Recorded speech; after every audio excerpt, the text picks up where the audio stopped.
Esther 8. That same day, King Xerxes gave Queen Esther the estate of Haman, the enemy of the Jews, and Mordecai came into the presence of the king, for Esther had told how he was related to her. The king took off his signet ring, which he had reclaimed from Haman, and presented it to Mordecai, and Esther appointed him over Haman's estate. Esther again pleaded with the king, falling at his feet and weeping. She begged him to put an end to the evil plan of Haman the Agagite, which he had devised against the Jews. Then the king extended the gold scepter to Esther, and she arose and stood before him. "If it pleases the king," she said, "and if he regards me with favor and thinks it the right thing to do, and if he is pleased with me, let an order be written overruling the dispatches that Haman, son of Hammedatha, the Agagite, devised and wrote to destroy the Jews in all the king's provinces. For how can I bear to see disaster fall on my people? How can I bear to see the destruction of my family?" King Xerxes replied to Queen Esther and to Mordecai the Jew, "Because Haman attacked the Jews, I have given his estate to Esther, and they have impaled him on the pole he set up. Now write another decree in the king's name in behalf of the Jews as seems best to you, and seal it with the king's signet ring.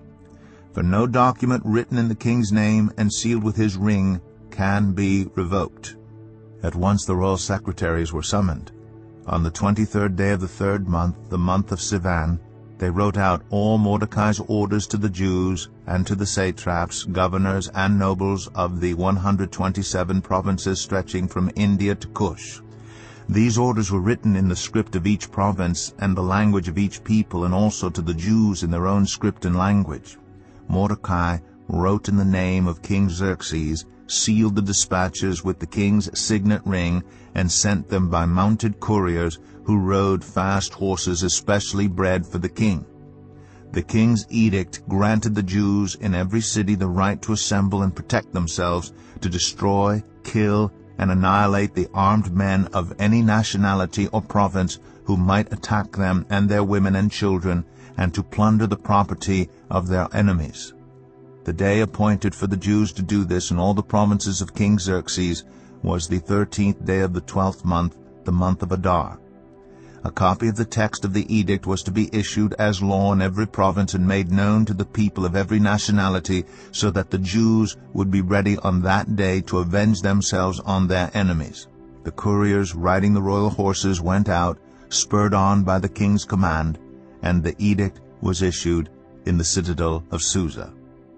When Mordecai left the king's presence, he was wearing royal garments of blue and white, a large crown of gold, and a purple robe of fine linen, and the city of Susa held a joyous celebration.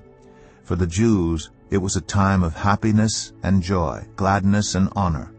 In every province and in every city to which the edict of the king came, there was joy and gladness among the Jews, with feasting and celebrating, and many people of other nationalities became Jews because fear of the Jews had seized them.